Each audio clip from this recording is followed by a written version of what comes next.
Bonjour et bienvenue. Aujourd'hui, on va se plonger dans une série de notes assez fascinantes intitulée Immersion sans voyage. L'idée de base est simple, mais quand même très ambitieuse. Comment s'immerger complètement dans la langue française, mais sans quitter son salon. Le document promet de nous aider à transformer notre quotidien en une sorte de terrain linguistique. C'est ce concept de se créer sa propre bulle française. Alors, la première question que je me pose, c'est simple. Est-ce que c'est réaliste ou c'est juste un joli concept sur le papier? C'est la question essentielle.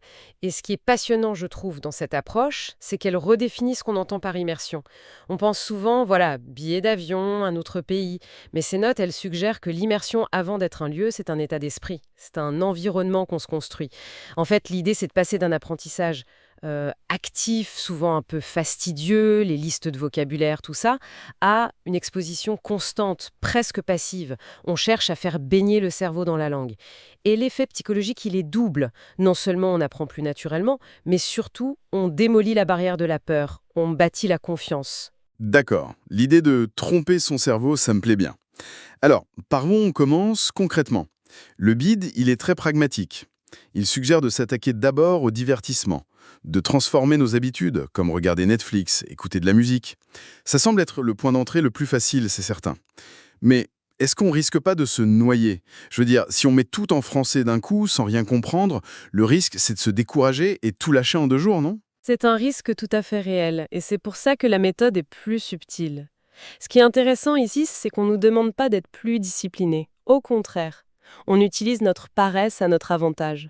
On pirate nos routines qui existent déjà.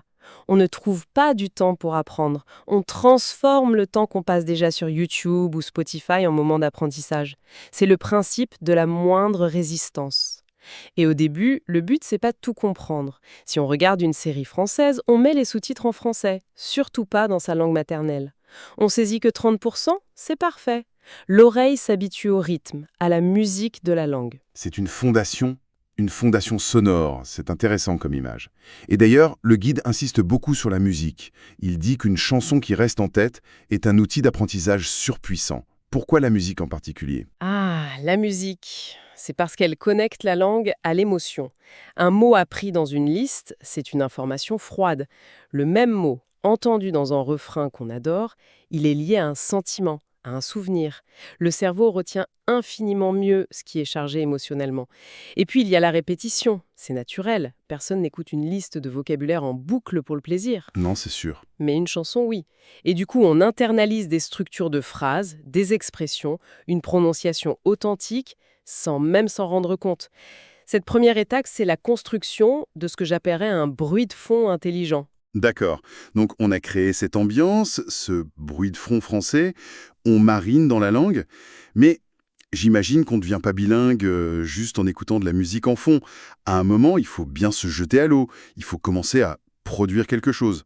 Comment on passe de cette écoute passive à du concret?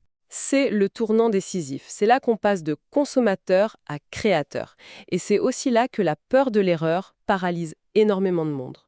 La stratégie du guide, c'est de décomposer cette étape en actions à très faible enjeu. Le premier pilier, c'est la parole. Mais attention, pas en se mettant la pression de devoir tenir une conversation parfaite avec un natif.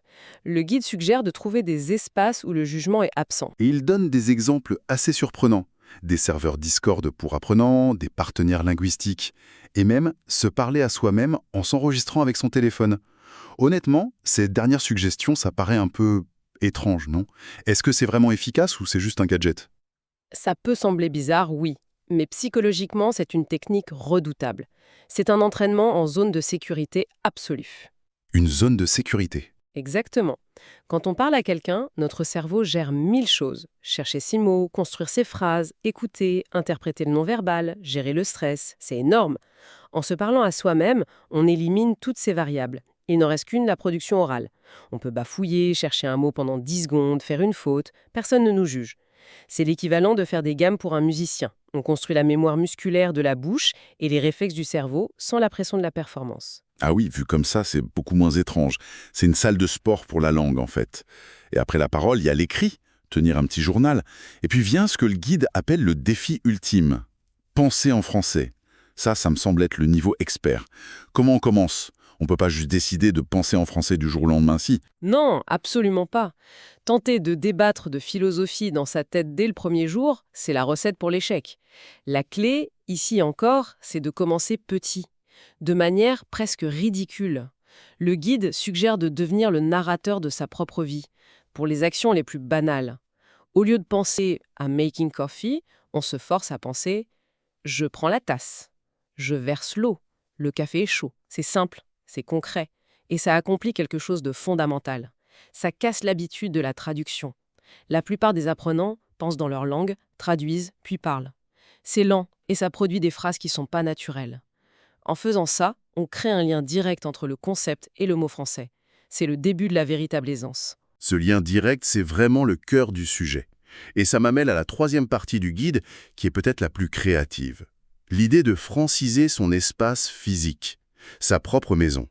On parle de cuisiner en suivant des recettes en français, mais aussi de coller des étiquettes sur les objets. Le frigo, la table, la fenêtre. L'idée est amusante, mais est-ce qu'on finit pas par ne plus les voir ? Est-ce que ça ne devient pas juste un bruit de fond visuel ? C'est une excellente objection. Et la réponse, c'est que le but de l'étiquette, c'est pas d'être lu tous les jours. Son but, c'est de créer une association mentale forte, une seule fois. Quand on colle l'étiquette «le bol» sur un bol, on fait un acte physique. On ancre le mot dans un objet réel, tangible. C'est ce qu'on appelle l'apprentissage par association contextuelle. Le mot n'est plus une abstraction dans un cahier. Il est là, dans la main. Voilà. Il est lié à une expérience sensorielle. Ensuite, même si on ne lit plus l'étiquette, chaque fois qu'on prendra ce bol, une micro-partie du cerveau réactivera cette connexion. On quitte la mémoire intellectuelle pour entrer dans la mémoire spatiale. C'est beaucoup plus solide. J'aime bien cette idée d'ancrer le vocabulaire dans le réel. Et l'exemple de la cuisine est très parlant. En préparant un croque-monsieur avec une recette en français, on apprend fromage, jambon, grillé, four. Des mots qu'on retient parce qu'on les a manipulés, on les a touchés, sentis. Exactement. L'apprentissage devient multisensoriel. On voit le mot, on exécute l'action, on sent l'odeur, on goûte le résultat. Il est quasiment impossible d'oublier le mot fromage après cette expérience. J'ai connu quelqu'un qui a appris les bases de l'italien juste en suivant des tutoriels de cuisine sur YouTube. Au début, il a brûlé quelques plats, c'est sûr, mais il a fini par pouvoir commander au restaurant avec une confiance incroyable, parce que tout son vocabulaire culinaire était lié à des expériences vécues, pas des leçons. C'est ça, rendre l'immersion tangible. D'accord. Donc on a transformé nos médias, on a commencé à parler, à penser en français, on a mis des étiquettes sur nos meubles. On a construit cette fameuse bulle. Mais la question qui tue, comment on fait pour que ça dure ? On connaît tous l'enthousiasme des débuts qui s'effondre après 2 semaines. Comment on entretient la flamme ? C'est le point le plus important. Une bonne stratégie qui ne dure pas est une stratégie inutile. Le guide aborde ça sous l'angle des systèmes plutôt que de la motivation. La motivation, c'est une émotion, ça fluctue. Un système, c'est une structure qui fonctionne même quand on n'est pas motivé. Et l'outil principal qu'il propose, c'est une technique de productivité très efficace, le cumul d'habitudes, ou habit stacking en anglais. Le cumul d'habitudes. C'est l'idée d'associer une nouvelle pratique à une routine qu'on a déjà. Précisément. L'erreur qu'on fait souvent, c'est d'essayer de trouver du temps. C'est une bataille perdue d'avance. Là, on greffe la mini-activité en français sur un comportement qui est déjà automatique. Les exemples du guide sont parfaits. Je prends mon café tous les matins. C'est non négociable. Alors, pendant que le café coule, j'écoute 3 minutes d'un podcast en français. Je prends le bus tous les jours. Pendant le trajet, j'écoute une chanson. L'effort mental est quasi nul. Parce qu'on n'a pas à décider quand le faire. L'ancienne habitude déclenche la nouvelle. C'est malin. Ça élimine la procrastination et l'excuse du « j'ai pas le temps ». Et au-delà de ça, le guide insiste sur le fait de célébrer les petites victoires. Oui, et ce n'est pas un détail. Le cerveau fonctionne à la récompense. Si on ne voit que l'énorme montagne qui reste à gravir, on se décourage. Si au contraire, on note consciemment « Tiens, cette semaine, j'ai compris une blague dans une série » ou « J'ai réussi à commander mon pain sans paniquer », on libère de la dopamine. On se donne la preuve qu'on progresse et ça nourrit la motivation pour continuer. La motivation, c'est le carburant qui démarre le moteur, mais les habitudes, le système, c'est le moteur lui-même. Et cette bulle, j'imagine qu'elle ne doit pas être statique. Si on continue à écouter des podcasts pour débutants pendant 2 ans, on progresse plus beaucoup. Tard, on passe à un film d'auteur plus complexe. On commence avec des articles de presse faciles, puis on s'attaque à un roman.